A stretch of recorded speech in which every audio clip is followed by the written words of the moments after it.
Hi there, Sagittarius. Welcome to your weekly reading. Um, so there's an impatience energy, like it's a very impatient type of energy that I'm feeling from many of you. And I just want to talk about that first because I feel like it's kind of hindering a lot of areas of your life, okay? So I want you to be a little bit careful about, so first of all, I'm seeing here there's a relationship that you want to get off the ground and you've been pushing for it. You've been like persistently pursuing the other person and pushing for it. And I feel like the other person is like the total opposite of you.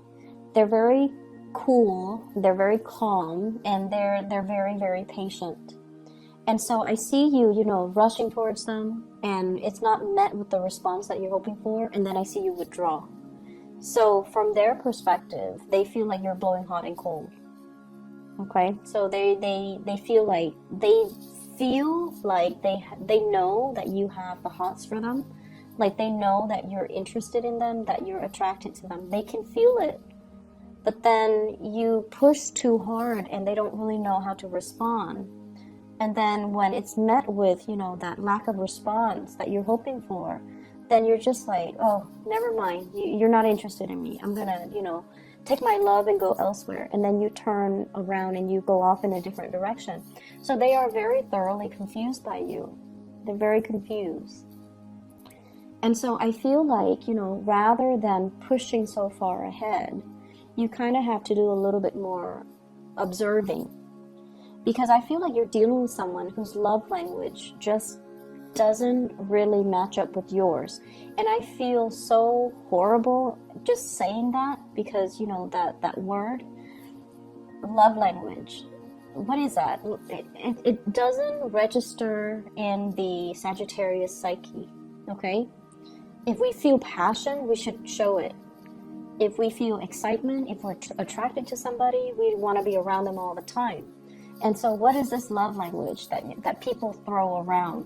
And it's showing up here with the Two of Cups. The way they show love and the way you show love are not jiving with one another. The person that you're dealing with is like this. They're still. They don't really do anything. They don't really take risks. They're kind of, unfortunately, and I feel bad, but cross-watchers, no offense, they can seem a little bit dull and boring, okay? So I think of this person as someone who's very home-oriented. I see them going to a casino probably, once every decade, and they go and they observe, but they don't bet on anything. It's someone who's very risk-averse. They admire from afar, but when it comes to taking the necessary actions, all you hear is crickets. So this is somebody that you, for whatever reason, you like. And I'm sure they have really good qualities. They're dependable.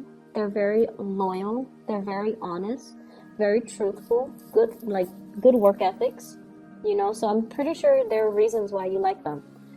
But your energy is like this. This is someone who takes risks, who's very adventurous, who's very no-nonsense. You wear your heart on your sleeves, and when you like somebody, you will make your intentions known. And so, just imagine these two people coming together. It's not exactly compatible. And so that's what I mean by, your love language are not really compatible with one another. Whatever you feel, when you feel like you're sending them messages and you feel like, oh, it could only be, construed a specific way, they're not getting it. They feel like you might be a little bit too aggressive, or they might feel like you're being flirtatious and you're like this with everybody, or they might feel like you're just playing around, you're just making fun of them, or you're just taunting them. And then whenever they give you a message and they're like, okay, the Sagittarius has to know how I feel about them, you read it, you're like, I don't even know how to respond to this.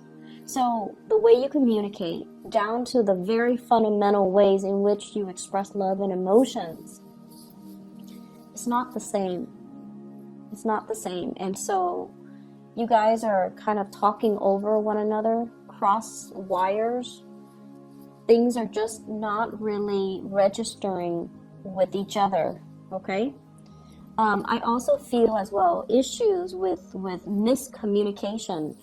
Not only, you know, like misinterpreting the information that's sent, but messages that are sent and not received by the other person, and they likewise.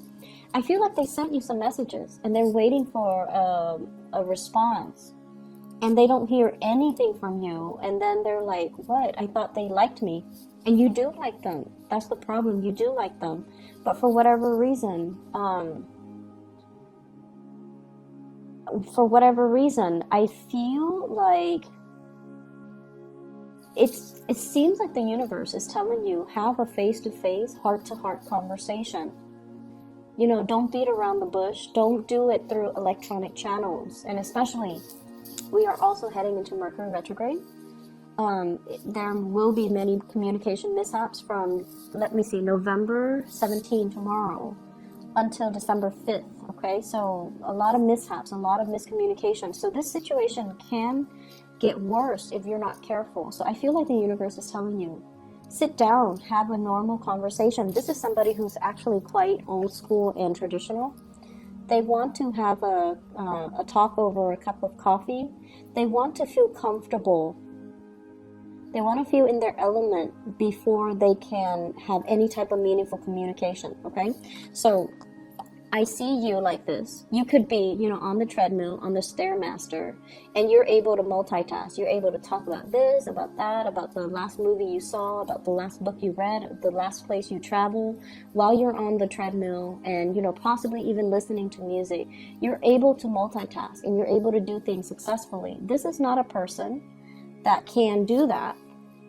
They need to be sitting down on a couch, possibly, you know, warm with the fire going, and they need to feel comfortable, and they probably need, you know, a few drinks before they can open up. And so you kind of have to get this person in their space of comfort before they can open up and give you any meaningful communication, okay? It's not somebody that you can shoot a text message to and ask them like 5 questions. They want to have a conversation. So you definitely have somebody here that is looking at you.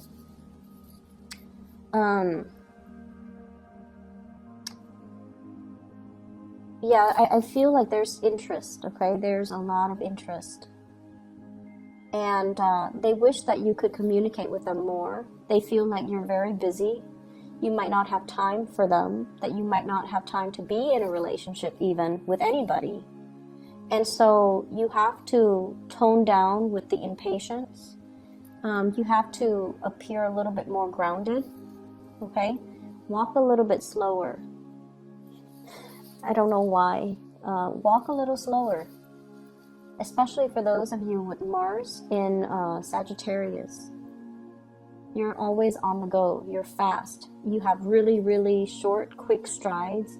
You do things with a purpose. And when you walk, you have a destination. Okay? You don't randomly stop and chit-chat. You don't meander. You don't really get sidetracked from where you're supposed to go or what you're supposed to do.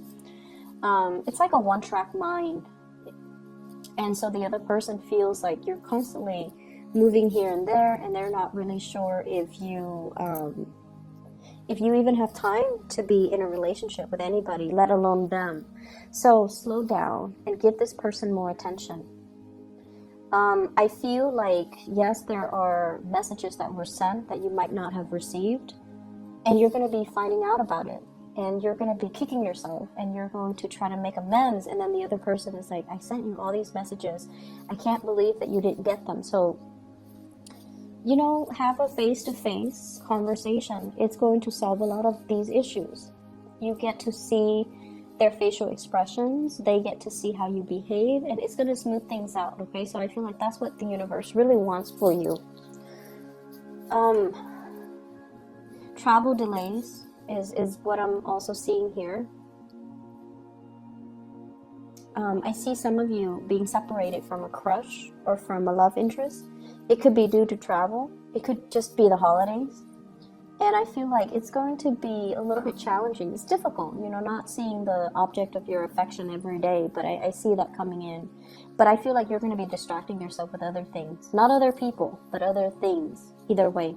So in terms of love, I have your an air sign, Aquarius, Gemini, and Libra. And then I have an earth sign, Taurus, Virgo, Capricorn. I also have another fire sign, and this seems to me like it's a cycle from the past. Sagittarius, Aries, Leo as well. So you've got a lot of people coming into the picture. It's going to be a very dynamic, fun, exciting week where there's a lot to do, a lot of people to see, a lot of traveling and movement with you.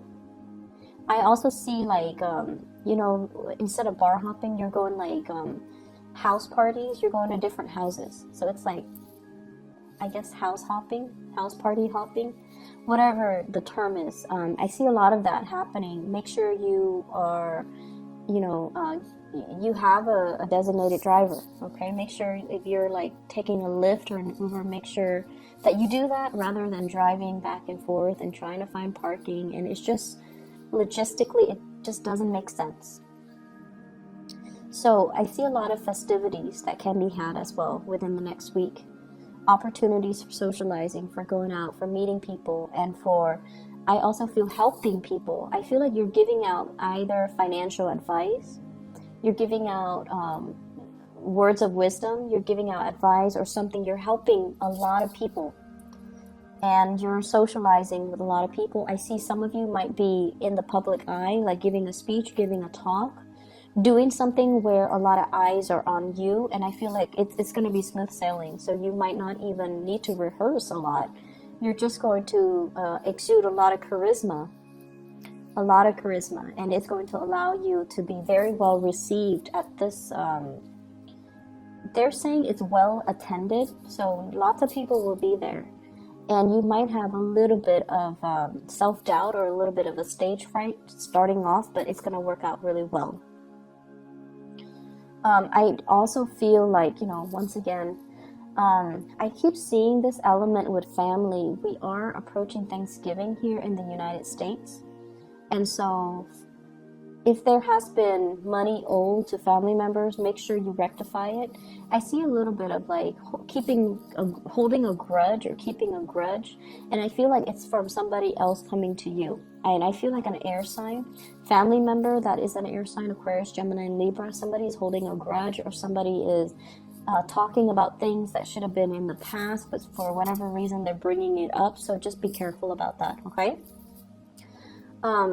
Travel and movement. If you are planning to travel, if you are planning to, you know, relocate, it's a good time to start looking in those things right now. But don't sign anything until after December 5th. If you have to do it, you have to do it, okay? But I'm saying here, like, during Mercury in retrograde, it's not a great time to, you know, sign documents. It's not a great time to bind ourselves in any contracts, okay? So if you can, try to delay it until after the Mercury retrograde ends. That is December 5th, okay? So I hope the reading is helpful for you guys. I do wish you all the best. Once again, I'm sorry for the delay. I'm trying to get these out a little bit earlier. That way you have a few overlapping days from this reading and the next reading. I'll try my best, okay? Sagittarius, take care of yourself, and I'll talk to you soon. Bye-bye.